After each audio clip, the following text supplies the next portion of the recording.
Welcome to another episode of Leaders in Conversation. I am Ariel Johnson, the Executive Director of the DC Charter School Alliance. I'm really excited to have this conversation today, frankly, because we're in a moment where the political landscape feels a little chaotic and uncertain. If you are a parent, an educator, or someone who cares deeply about the quality of education, you're probably wondering, what does all of what's happening politically mean for my student and for education? That's exactly what we're here to talk about today.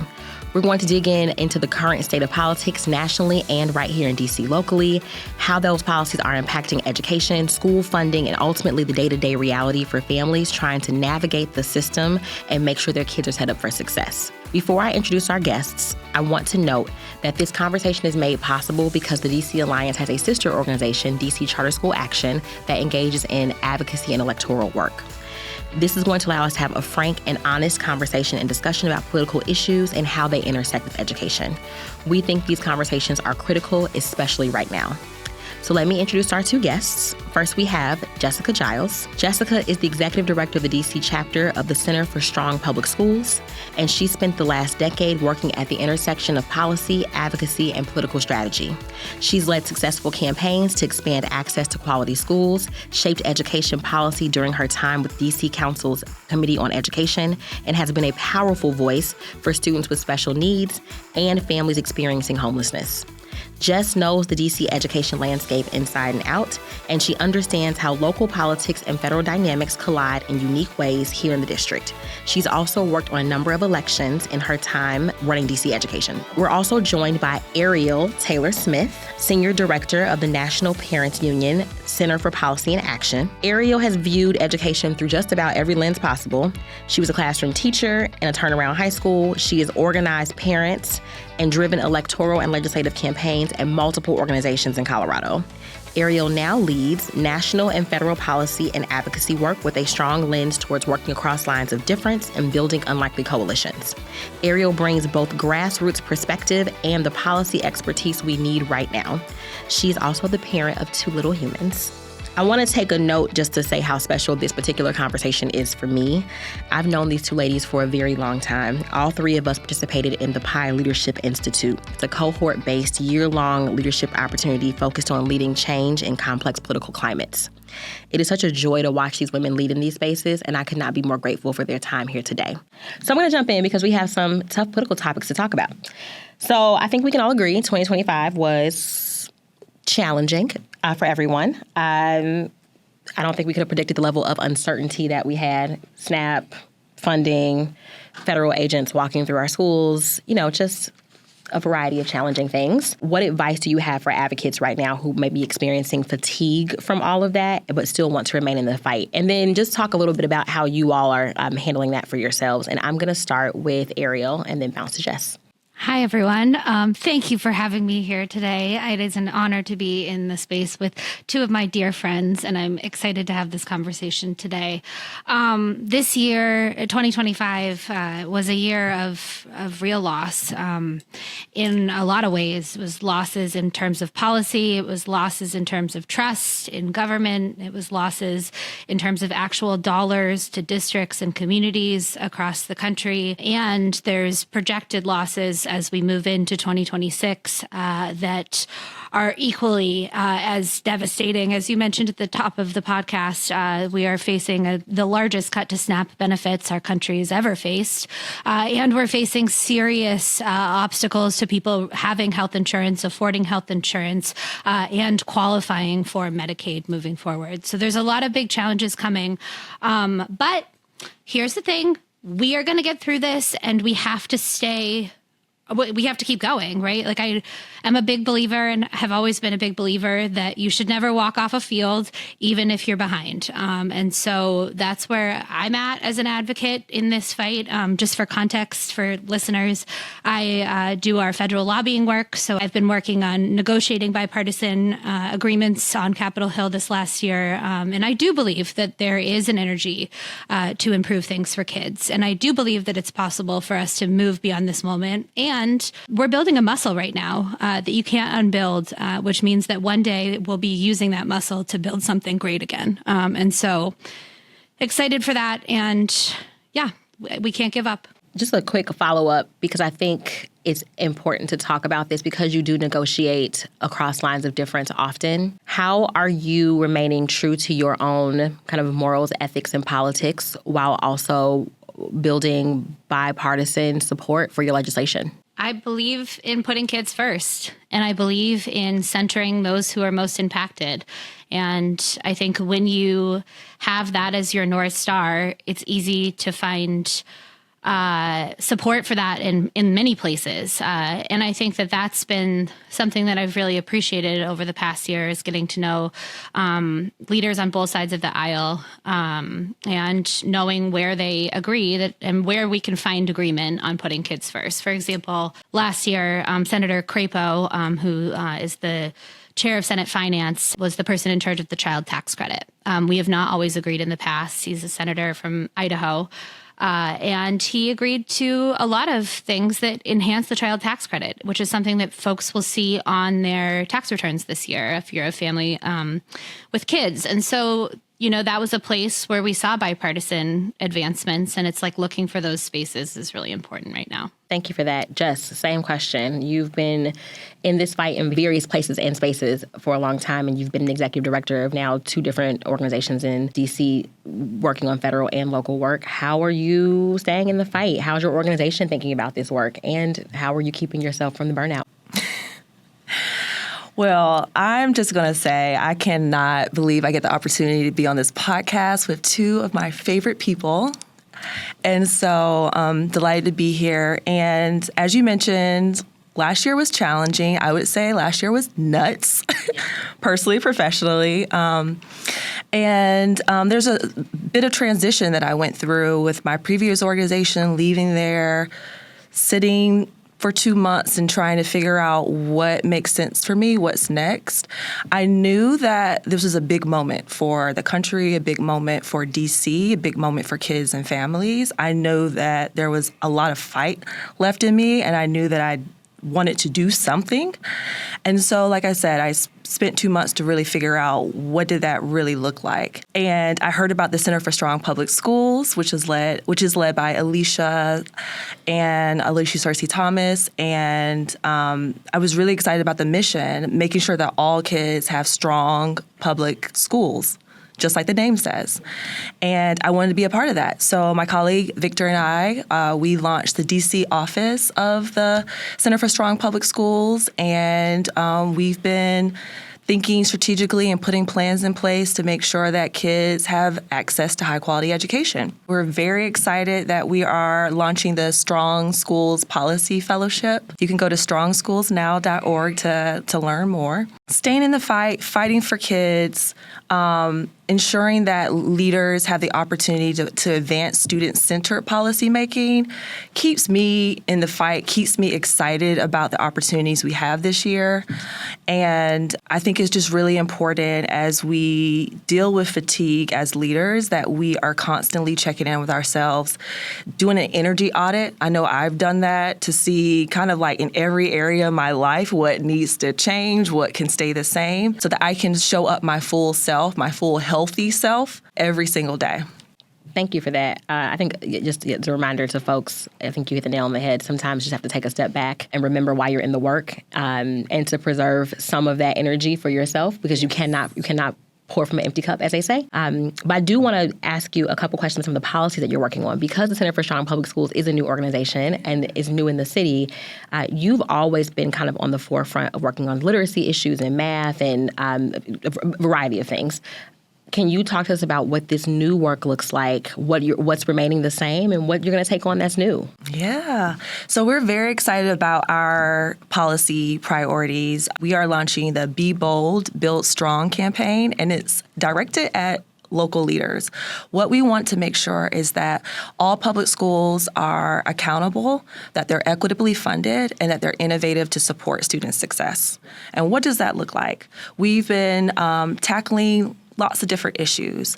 First, we want to make sure that families have access to data, whether that's attendance, whether that is academic achievement. We want to make sure that that information is at their fingertips and that they are able to take action from that data. We also want to make sure that all schools are equitably funded. a little bit wonky to talk about, but we want to make sure that all dollars are flowing through the Uniform Per Student Funding Formula so that DC leaders can fund at the right level both public charter schools and DCPS. And then to be innovative for student success, that looks like making sure that teachers are trained in the science of reading, we are being innovative in our math practices, and that we are also looking at how we can strengthen middle schools. I know that I hear from families like they know where to send their kid for elementary, high school, middle school's a little bit dicey, up in the air. And so how can we make the curriculum there stronger, engaging, and ensure that our students really graduate prepared? So I want to remind our listeners that the DC education landscape is codified in federal law, which is why it's important that we have both Jess's and Ariel's perspective. The School Reform Act is the code that allows charter schools to exist in DC. So I do want to shift it back over to Ariel for a second to talk about Congress. So not to put you totally on the spot, but kind of. Congress is back. I know, woo, they're back. This will be an interesting year. We're in an election year, both locally here in D.C., but also it is a midterm year, and it is a midterm year that will operate very differently than what we've seen in previous years because the dynamics are different than what we've probably ever seen. What do you expect, and what predictions do you have for this new session?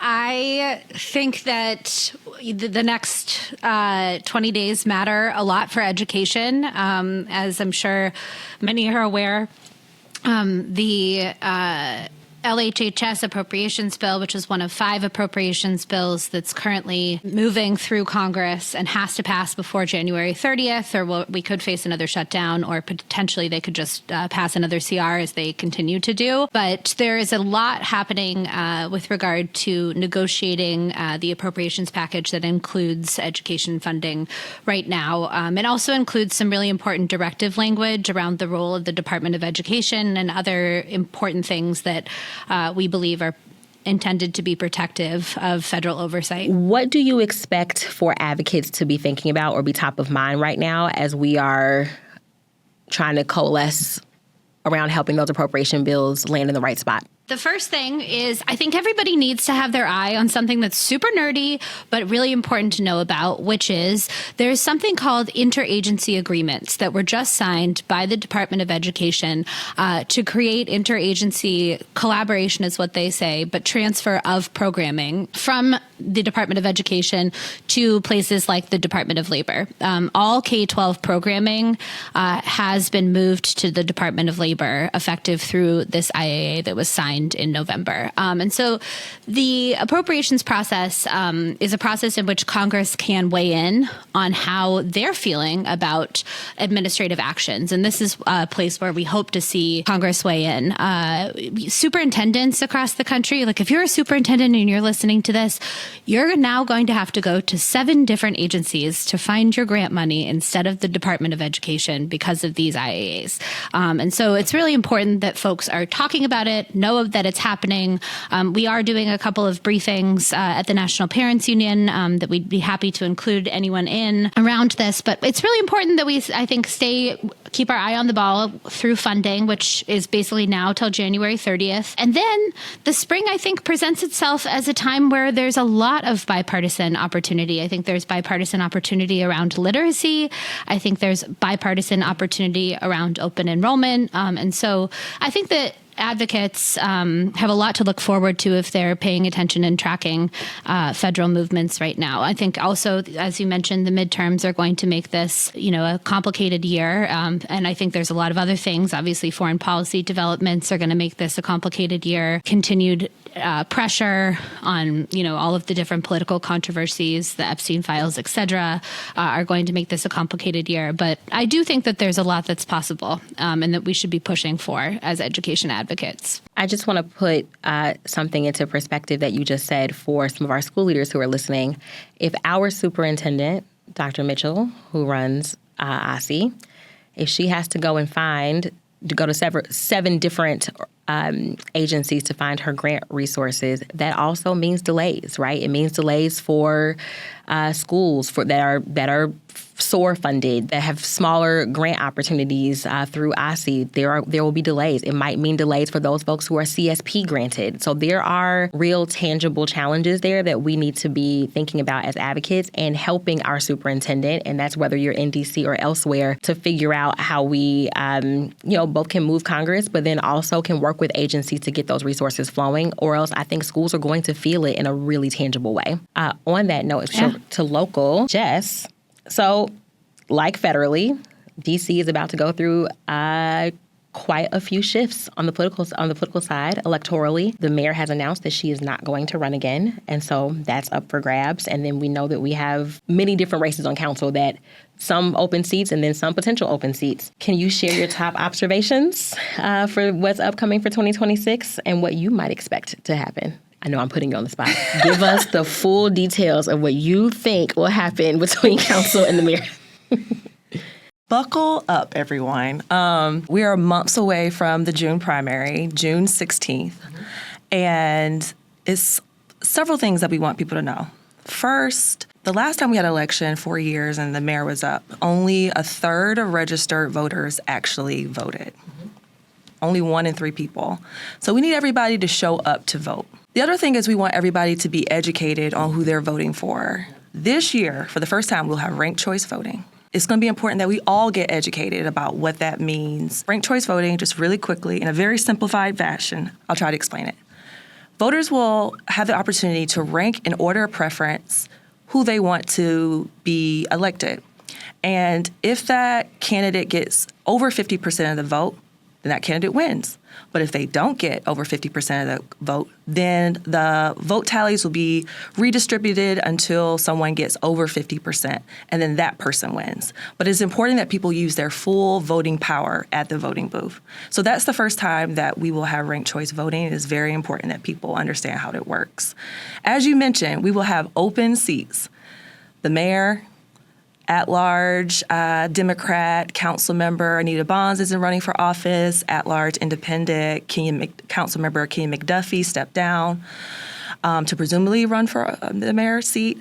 And Ward 1 council member Brianna Doe is not running for re-election. So I'll just say that. We will have several new folks. So if people want to run for office, now is the time. We need people who are going to be education champions, people who are going to fight for kids, who are going to have student-centered policy making. I think it's really important that people educate themselves, like I said, and that we do all we can to get the best people elected in office.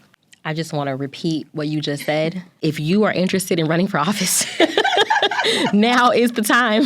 Filing deadline is coming, and we need high-quality, thoughtful candidates who believe that education equity should be at the forefront of the conversation, and who also care about safe and healthy homes and affordability and making sure that we have a safe community to live in, all of these things that our students care about as well. But if you're interested in running, this is the time. Contact one of us.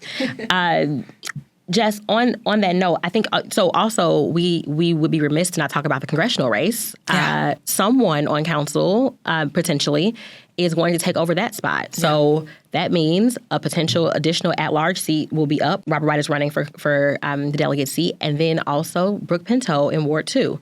So again, whether or not we want to see a change in council is changing. That's right. Yeah. That's right. What does that mean for policy?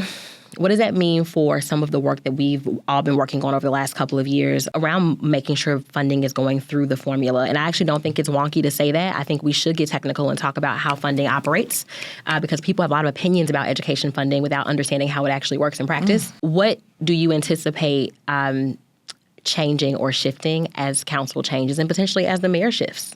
Yeah, well, we know that revenue's been very tricky, so it's important that advocates, students, families, that we all band together and we are specific and we are forceful this legislative session, and that we are letting whoever's elected and whoever's in office know what our policy priorities are.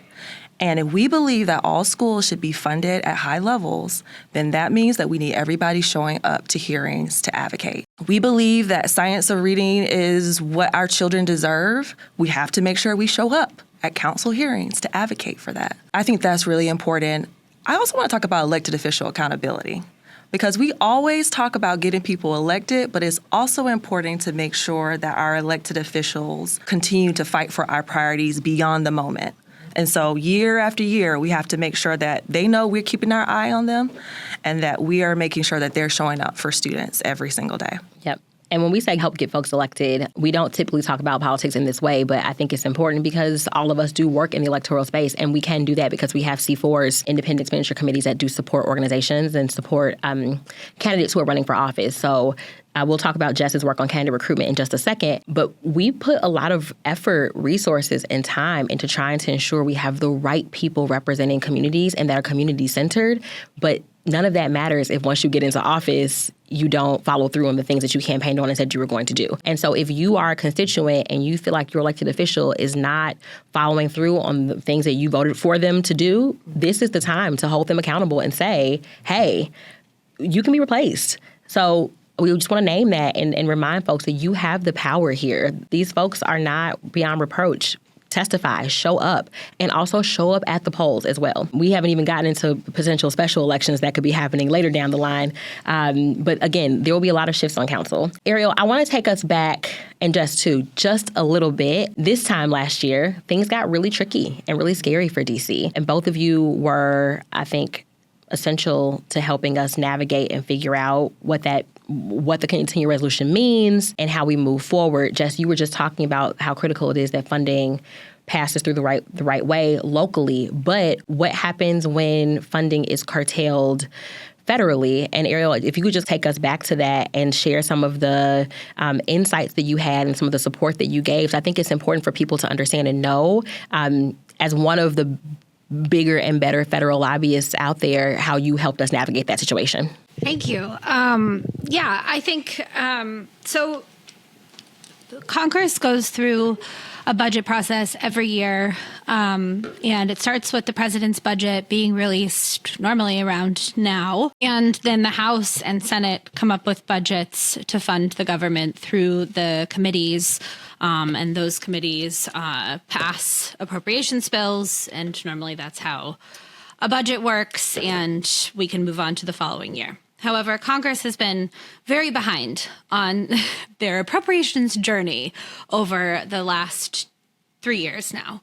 And so they've had to pass continuing resolutions to keep the government open, or in the case of last fall, briefly close it. Actually, I guess that was the largest shutdown in American history, so not briefly, but close the government if they cannot come to an agreement on a continuing resolution. And so one of the things that's funded federally that's super important is DC's budget. Unfortunately, that did not make its way into a continuing resolution and became a political match that was unfortunate, and I think crippled DC residents' ability to make decisions in their communities, crippled schools from really truly understanding their budgets for the following year. And, things like community safety could have also been compromised. So it was a point, I think, where everyone remembered very clearly how DC is funded and needs to be deeply involved in the legislative process. And why it's so incredibly critical that we have strong delegates. So this election is very important, because if this ever happens again, we need a strong advocate to be able to push back. Things got tough for schools last year. We weren't sure if funding would happen. When you treat the district as an agency and not like a city serving 600,000 people, things get tricky. Folks who are furthest from opportunity or experiencing homelessness or are just struggling to make ends meet in a city that is already sometimes very unaffordable, we can't have situations where federal funding is not flowing the way that it's supposed to. So in concert with these ladies, the DC Alliance has also shifted its priorities to now be doing more federal lobbying work ahead of some of the challenges that we experienced in 2025, hoping that we don't have to experience those challenges again. So we spent a lot of time on the Hill, a lot of time in congressional offices explaining the impact of that continuing resolution, and particularly on schools, so that folks understand it's not a political match. You can have that political match if you want to, but there are real consequences. And for our purposes, the consequences are children and families not having access to not even high quality, any education. We were very fearful that schools wouldn't be able to make it through the school year if they didn't get those quarter payments, or wouldn't be able to open up in July. And that affects families. It affects our families farthest from opportunity. It affects parents who have to work. I mean, imagine if your schools don't open, parents can't go to work. We've watched that episode before during the pandemic. Let's not do that again. So just want to name that, and thank you both for your support and contributions to making sure that we were able to get that money put back into the budget as it was supposed to be. Ariel, I'm going to stick with you for just a second and switch over to some of your organizing work, because you are also, both of you, but also strong organizers of Parent Voice. And we know Parent Voice can be deeply influential in making change for the better, but there's a lot of cynicism around the power that ordinary people have. All three of us in our work have tried to demystify the political process for folks, and because it's intentionally opaque, right? Like, they make it so regular people don't know that you can just testify on a bill. Yes, if you see legislation you don't like, you can just testify and you can tell them you don't like it. We encourage you to do so. Also, if you need help with that, talk to one of us.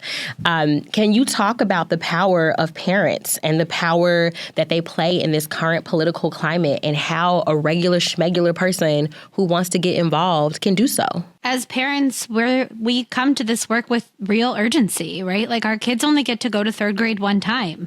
And it's for that reason that we're more insistent as a constituency than sometimes others are, because we know what's at stake. We know that it's our kids' future that we're talking about. And so I believe that parents should really be in the center of conversations, because they're the ones who are experiencing the policies that members of Congress are either creating or ignoring or deprioritizing, or the opposite of that, right? And so listening to parents, really being in tune with how they're feeling, what they're saying, is incredibly important. The National Parents Union conducts a parent poll. It's the longest running national parent poll. And we hear from parents regularly. The things that come up the most in that polling deeply informs our agenda as we go to the Hill and bring parents to connect with their members of Congress to talk about their experiences. The things that came up as top line concerns for families this year, no surprise, because this is pretty much in every poll we see, but affordability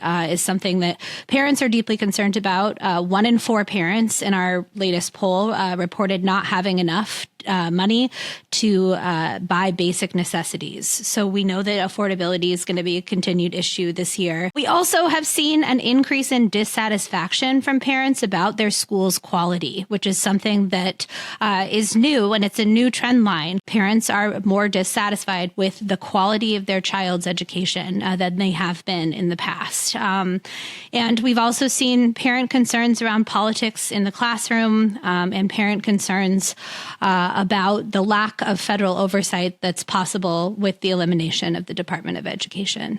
On dissatisfaction with schools, do you think that's a result of the pandemic? Some of the shifts that we saw, because we're seeing a lot of new school models come out. We're seeing things around private school choice now elevate in ways that we haven't before. What do you think that stems from? I think that student achievement across the country continues to decline in ways that parents see when they ask their kids to read something, right? Like, when you're sitting down at the dinner table with your son or daughter and you're asking them, can you read this homework assignment out loud to me? And their student can't, which, by the way, 7 out of 10 fourth graders on our last NAEP couldn't do that on grade level. And 70% of people who walked across the stage in 2024 were not reading on grade level across our country, according to NAEP scores. And so we know that student achievement is declining. And I think parents can see that and observe it, and are not necessarily always met with the interventions that their student needs. You mentioned some of the private school choice policies that have passed across the country. In the One Big Beautiful Bill that just passed, which which was the reconciliation package that passed in the summer, there was a part of that bill that was called the Education Choice for Children's Act. And that is a new scholarship program that is coming to your state that I think could, if used correctly, be used to add additional interventions for students by way of giving them access to extended learning opportunities. So things like tutoring, things like after-school programming. But that's something that parents deeply desire right now. They want more ways of helping their students learn because they can see that their students are behind. And we can see it in the data. I don't think anybody can really disagree at this point that we need to do more to drive student achievement across the country. And it's our understanding that states have to opt in, right? Yes. So states, if you are a state that's hearing this and you're like, or a state advocate who's hearing this, yes, your state does have to opt in to participate. You have all year next year to think about a runway. So there's a lot of time to do this well. But once you opt in, you would then manage a set of something called SGOs who would provide programming for kids in the state. So those SGOs can be tutoring programs, they can be extended learning opportunity programs more generally, or they can be things like scholarships to private schools. Yeah, so the SGOs are scholarship granting organizations. And I will share for the advocates here in D.C. are actively working to make sure that we support our superintendent to get there so that we can provide as many opportunities for choice as possible. We think that, we can talk about private school choice and have a debate about that later, but this particular act could bring a lot of new opportunities into the city for families who wouldn't otherwise have it and who probably really need it right now. Jess, questions for you. Okay. So shifting gears a little bit, all of this only works if we have high quality candidates who are running for office. We already made the pitch to run, but make it again. You have always been kind of at the forefront of doing candidate recruitment here in this city. And then there was a little bit of a lull period. But you're bringing it back, and you're bringing it back and doing it well. So can you talk about, one, the work your organization is doing, and why is it important right now to have a strong pipeline of candidates? Yeah, and shout out to my colleague, Victor Horton, who's really leading this effort. But we've established the Strong Start Campaign Institute, and it launches in March, so a couple of months. Applications are due March 1st, and folks can go to our website at strongschoolsaction.org to find out more about how to apply. But this Campaign Institute really gives aspiring candidates who cannot be filed, but aspiring candidates the opportunity to learn the tools and how to get on the ballot, how to win. And so we're really excited about this opportunity. That has to be coupled with candidates who are also going to be strong on education policy. And so I just cannot emphasize enough how important it is to have leaders with a bold vision for public education. And so that's what we're really focused on as an organization. And can you share some of the success stories that you've had with helping to recruit candidates? And I want to be clear, candidate recruitment, sometimes you end up as a candidate, sometimes you end up as a campaign manager, sometimes you end up in some other place in the electoral, political, or policy center. And I think you've had a hand in helping to get some folks there. Yeah, and you mentioned something very important. We talk a lot about candidate recruitment, but we also need strong campaign staffers. I cannot tell you how many times I've talked to really amazing candidates that can't find a good campaign manager. So I want to say, if there is someone out there that wants to run a campaign, but maybe you need a little help, or maybe you already know, please reach out, Jessica at strongschoolsaction.org, because there is a place for you as well. In previous organizations, I've done a really great job of having candidate trainings, offering several hours worth of training from everything from fundraising to campaign structure to canvassing, et cetera. So I think that those tactics are very important. We've gotten people elected at the Advisory Neighborhood Commission level, at the State Board and DC Council level. And so we're very excited about the opportunity to support candidates. Can you talk just a little bit more on some of the tactics? As I think oftentimes when folks are considering running for office or considering being a campaign manager or whatever it is they want to get involved in, they don't know all the different pieces. It is canvassing and mail and et cetera. So if you want to just kind of talk about how you're what you're teaching folks? So in DC, there are two directions you could go in. You can be a traditional candidate or you can be a public finance candidate. They both have different rules, right? And so it's important that candidates really understand which path they want to take and that they are, following the rules and they know how to get on a ballot. We've seen great candidates not even get on the ballot before. So we want to avoid that. We also know that the public financing has a 5-to-1 match. So it's important for those candidates to get voters to donate to them at the appropriate level so they could be matched by DC government. We also know that it's important for candidates to, for example, actually know what the people in their ward or precinct actually care about, and that they are getting insight into that and that they are coming up with solutions that come from their community. I think that is something that people skip over that step, and then they're just talking to this imaginary audience that isn't the people that are in their ward. So I think that is like a really important step that candidates have to take. And then also understanding how to run an effective mail program, an effective canvassing operation, what type of staffers to staff a campaign that's going to be full and it's going to be effective is also going to be very important. Sometimes this is the first time that people have actually managed a team. And so this is a skill set that people can grow into. And especially if you have a strong campaign manager. I'm hoping I'm answering your question. You did. Okay, Yep. Great. Ariel, it's not on our prep sheet, but I want to ask you a similar question because while you are leading the charge on some of our federal lobbying as in our national space right now, you also have extensive electoral experience. This is how we met doing politics. Can you talk a little bit about how you think about getting candidates and staffing, or just, why that work is really critical and important right now? Yeah, I think it's therapy is what they all like. I feel like it would be only us that would say that. Only. I have had the honor of supporting many candidates who I have constantly have felt like I hopefully was a good therapist during their campaign. I think one of the things as you're like considering running for office, figuring out your infrastructure is like, can I handle this? Like, leading is hard. Leading is like a complicated emotional commitment. It's a commitment that your family has to make. And so I think getting them through that piece is really important. And then I think that the other thing that when we're talking about candidate recruitment, that someone really smart who's done this work for a long time once told me is that like you really have to check in on candidates' North Star, especially when you're talking about education. Like, who are you centering in this? Are you centering kids? Are you centering adults? Who are you centering?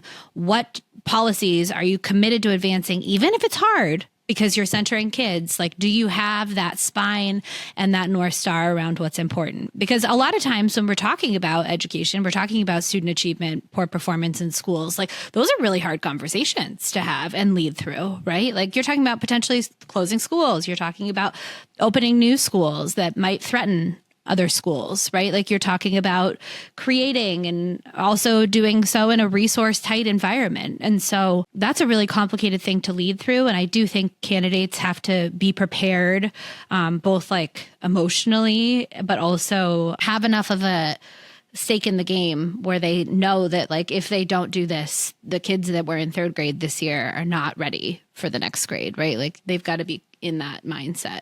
And then in terms of like the program, talk to as many voters as many times as you can the last 2 weeks of the election is my...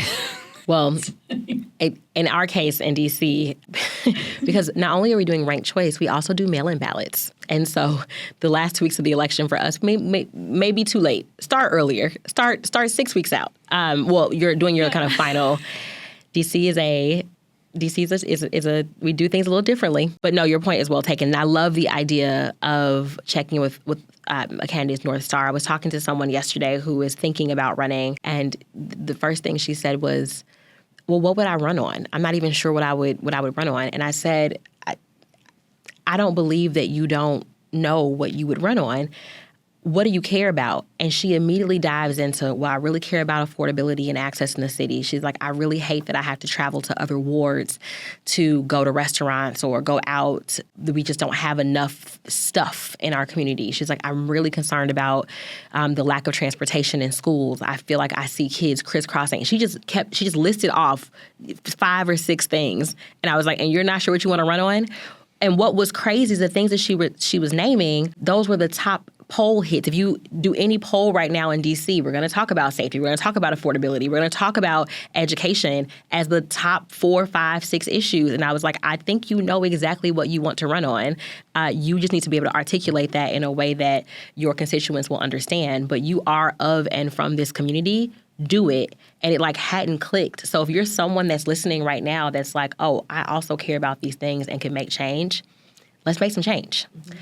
I want to shift us a little bit back to more of a policy conversation because we have a lot of policy conversation to talk about.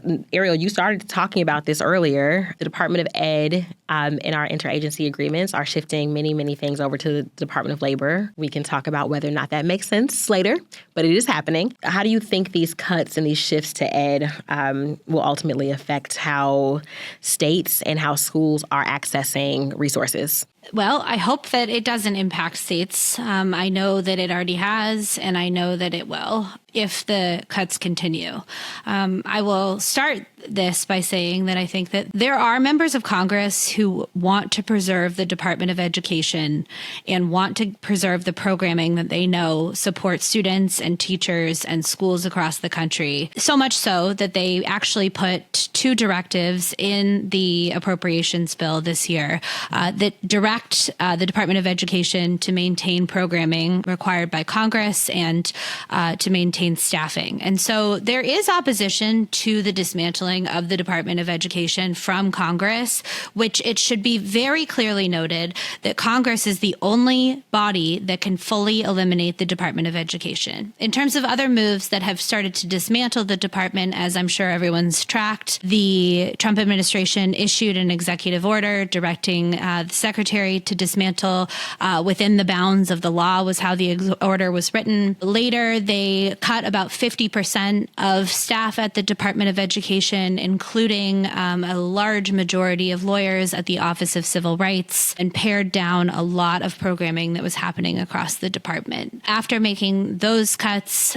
during the government shutdown, they attempted to make additional cuts. And as now we're seeing, they've signed these interagency agreements that move programming. It moves the Office of Elementary and Secondary Education to the Department of Labor, post-secondary education to the Department of Labor, some child care stuff to the Health and Human Services, Indian Affairs to the Department of Interior, Language to the Department of State, and there's potential for additional ones. One of the notable things that's not on that list that I just named is the Office for Special Education Programs, which there's been public conversation about moving that to the Department of Health and Human Services, but it hasn't happened. That is a laundry list. I was waiting for you to get to special education. I think that's the thing that we're all probably sitting on and most concerned about right now, because there's been conversations, but no definitive answers.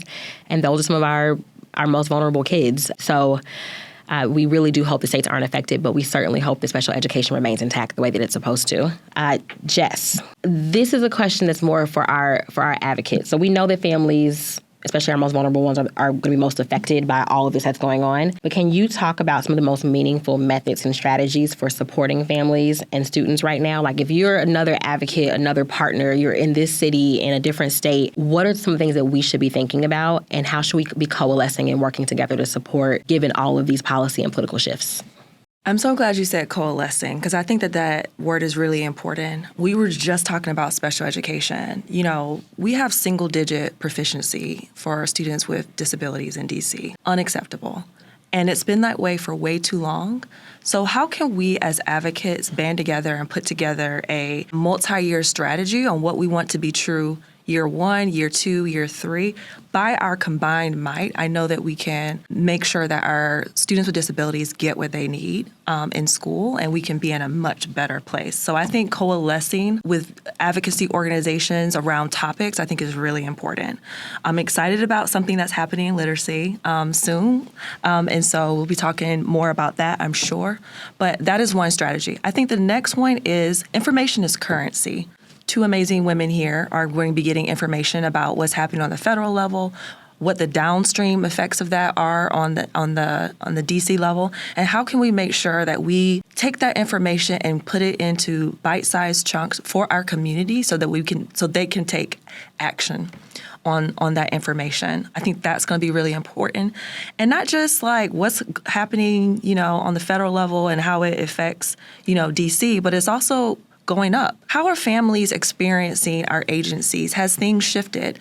Has funding slowed down? Has contracts been cut? Are delivery services slower? We need to be also sharing that information with our elected officials so that they can also go and advocate on our behalfs. And so we are the change we want to see. I know that's people say that all the time, but it's really up to us to advocate for our students, for our families, and for our communities so that we, 4 years from now, are in a much different place. We've got well-funded schools. Our students are going on to go to college and having amazing careers and teaching me how to do all this new technology stuff, right? And so that starts with us being informed and being organized. Thanks, Jess. Ariel, I want to loop you into the conversation because you're working with parents very closely all the time. And I think Jess brings up a good point. Having all of this information, but then being able to put it into an accessible format for a variety of different types of people. Where are your parents getting their information, and how do you do that? How do you make sure that your parents stay informed with some things that can be really complicated? If we look back to the first 2 quarters of 2025, things were coming at us so rapidly, so quickly. It was hard for advocates and folks who do this every day to process. I'm trying to turn out information to school leaders, and I'm barely digesting and processing it myself, looking at an executive order, and then another one comes out the next day, and then legislation comes out on top of that. How are you staying on top of that and then putting that into a format where your families, your parents, and your other partners can understand? Well, I have to shout out our incredible organizing team. Tafshir Cosby leads that team and is such an incredible organizer who's got just a network across the country. And Jason Allen and Christy Moreno, who also are a part of our organizing team and are tasked with helping families connect with issues that are impacting them and affiliates of National Parents Union and connecting them to action. So, for example, during the reconciliation conversation, we've brought, families and leaders of organizations from 28 different states to DC to have meetings with their senators about the cuts to SNAP and the cuts to Medicaid and the potential cuts to education and the appropriations bill. And we are able to do that because I think we spend a lot of time listening to what matters to parents so that we deeply connect with them. And then in terms of disseminating the information from this year, we have monthly town halls, which are on our social media, nationalparentsunion.org. They're a lot of fun. I always do like a little policy briefing on them, so you should attend. Sometimes I'm funnier than other days. Also, we have a Friday newsletter that we send out called The Source, which gives people a lot of information about what's going on Capitol Hill and how things are changing. And then also one of the things that we've started to do more is Christy and our president, Carrie, both have TikTok accounts where they're really trying to make these really complex issues into bite-sized things that people can take action on immediately. And I think like if there's one action that everyone should take action on this year, it's telling your member of Congress that you care about protecting education and federal oversight over quality education. I will also double tap on the National Parents Union Leadership TikTok. It's quite funny and very informative. She's very good. Very good. Yeah. See, these are the things I feel like we should be doing, but like, I don't know how to tick or talk. I don't know. Yes, you do. Okay. What? So we know there's a lot of complicated challenges going on. We can talk local and nationally on this question. What are some kind of common sense policies or common sense solutions that you see gaining some consensus? Because as much as we can talk about how divided we are, there are some things that we're working on locally and nationally where I feel like folks are kind of coming together and building some consensus around. If either of you have examples of that, I know I have one in math, but Jess? Yeah. At the risk of sounding duplicative, I want to talk about literacy. I really do believe like literacy was one of those cross-sector moments in DC that was just like chef's kiss, so good. We had an early literacy task force formed by the Office of the State Superintendent of Education. We had public charter school leaders and DCPS and the state board and DC Council funded recommendations and the mayor funded recommendations. And so now we're at the process of implementing those recommendations. And so we want to make sure that those are implemented with fidelity. And that's all based on like what research says how students learn how to read, the science of reading. So I think that that is something that we have to finish. We can't chase the new shiny ball, right? Like we have to continue to do what we set out to do, which is making sure that kids read well. And we have to keep doing that, right? That is a fundamental right that kids have. Another issue, and everyone keeps talking about AI, right? Like AI isn't coming, AI is here, right? And so I think we're getting to the point where everyone's saying we have to do something about it. And we know that there are AI frameworks out there, but we have to coalesce, I think that is the word of the day, coalesce around some very high-level guidance that we want to provide so that schools can implement and ensure that our students are truly prepared for the future. And I know that states have already run full force to implement AI guidance. I think that those are two things that are top of mind for me, in addition to equitable funding, which we know should not only be our North Star, but we have to make sure that we're accomplishing that year to year to make sure that our schools are well funded and adequately supported. Definitely always want to put an emphasis on that. We should all be working towards equitable funding, but every year we fight for it. Ariel, same question. As you're looking at some of the national legislation and policies that are coming to pass, are there any common sense things that you feel like folks are working on that you can share? Yeah, it's the same. It's literacy. I think literacy is which I love because I think that this is a national reflection right now that we've got to be doing way more for our kids to get them to where they need to be in terms of their reading levels. And so I'm really excited by that. There's been a lot of energy. The chair of Senate Help, Senator Cassidy, has been a longtime advocate for improving federal literacy policy.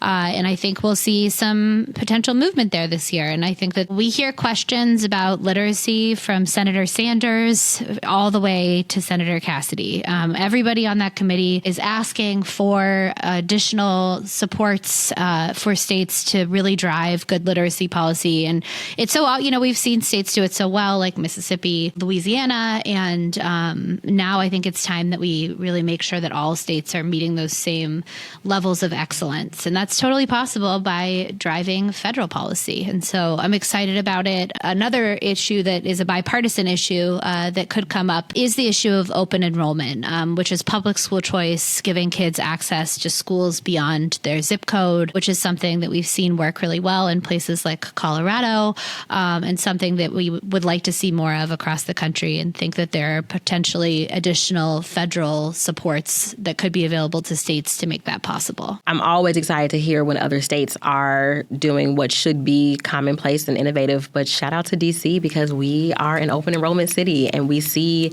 students navigating across the district all the time, going east of the river, going west of the river to find the best public education option for them. Now, if only we could get some good transportation support, I will always put a plug in for ensuring that students can get to school safely. Yes, we have a very well-functioning public transit system in D.C., but it is not accessible to all families and all communities, and some folks are still shut out. So I'm glad we have open enrollment. I think we need to do better at making sure those kids can actually access the high quality schools, even if they're not in their neighborhood. I will say the other thing that I feel energized about this right now, whether or not we all agree on the solution to shifts in education, I do think there is some energy around trying something different. I think a lot of us coming out of the pandemic felt like we had an opportunity to move some things around, do some things differently, and we just didn't take it. And, rightfully so, people were dying, and it was a really tough time. But 5 years later, I can feel a sense of urgency from both parties, independence around we've got to do something different. I think how we get there is the question. But even when I have conversations with congressional members, no matter what side of the aisle, I think folks are feeling it from folks who represent urban centers, but also in rural communities. They're feeling it differently. So I just kind of want to acknowledge that and name that whatever happens in the next couple of years, we're going to see some shifts that will require all of us to think differently about what progress looks like and what opportunities look like, what choice looks like. Choice is no longer just charter, right? We've been talking about choice as though it's just public charter schools for a very long time. And for 30 years, that's what it was. But now it's private school choice, it's tax credits, it's vouchers, it's special tutoring programs and scholarship granting organizations. There are so many different opportunities that parents will have access to that they haven't before. And for better or for worse, or however you feel about it, the opportunity, they're here. So we need to try to figure out how to embrace them and make sure that we get those resources to the families of highest need. So I started our conversation on a note of how do we prevent fatigue and burnout, and then we talked about a bunch of fatigue and burnout things. But I'm going to try to end us on a little bit of a happier note. Is there anything happening right now that is giving you hope? I'm going to start with you, Jess. Optimism. No, I think this is a big moment. I think it's a big moment for DC. You talked about how the pandemic and how it's we I think we were in survival mode for correct, literally just a few years, right? Just trying to stay alive, was hard enough. But we're in a moment where we have these open seats. We didn't even talk about the advisory neighborhood commission level. All of those seats are open. And so we have a new opportunity for new leadership, new vision, leaders that are going to show us what can happen in public education for the foreseeable future. And so that gets me excited. I'm like, great. Now is a time where we can craft a vision, we can gather all of our community together, and we can demand what it is that we want, because we're going to have a sea change across elected leadership. So that actually gets me very excited. It gets me in my innovative bag. I'm like, the future is ours. What we can do is up to us. So I'm excited about that. I'm also excited about the evolution of technology and what I know. There's always some opportunity for inequities to widen, but there's also incredible opportunities for us to do better by our kids, and we have to harness that now, be smart, strategic, and relentless in the pursuit of making sure that kids have high quality education by any means necessary. And so those two aspects of change, I'm very optimistic about. I love that. Thanks, Jess. Mm-hmm. Ariel, same question. What's giving me hope is that there's so many smart people that are doing this work, leading work in DC like Jess and you, and leading work in places like Colorado and New Mexico and Texas, right? There are so many people who are really strong leaders who I think have that North Star, that are doing this work strategically and, as Jess said, relentlessly. And that gives me hope, because I think regardless of what we're fighting, I think it turns out that we're pretty good at fighting. So I think that's good. Not with each other, but against whatever we're up against. That's right. Although I say this all the time, sometimes you have to fight in the family to have the best outcome. I don't think discourse is a bad thing. And I think sometimes when you tussle a little bit in the family, you come out with a better, stronger position so that you can go push forward against maybe some folks who don't have the same opinions as you. And I think we do that well as an education sector. We get into some rooms and we tussle. Mm-hmm. And I'm okay with that as long as we're doing it with kids at the center, at the forefront. I will say, in typical Ariel fashion, because we have similar ideas, you stole mine, but like you, I am very energized and excited for those of us in our innovative bag. I love that you said it that way. We have some just really incredible leaders. I know we're all a little tired, but I think we all really, really care about kids and we really care about families. And when I have these conversations with my peers across the country, I'm sensing the energy and the drive to do better, to try something different, to push, to bring along our partners in a different way, to bring our funders along in a different way.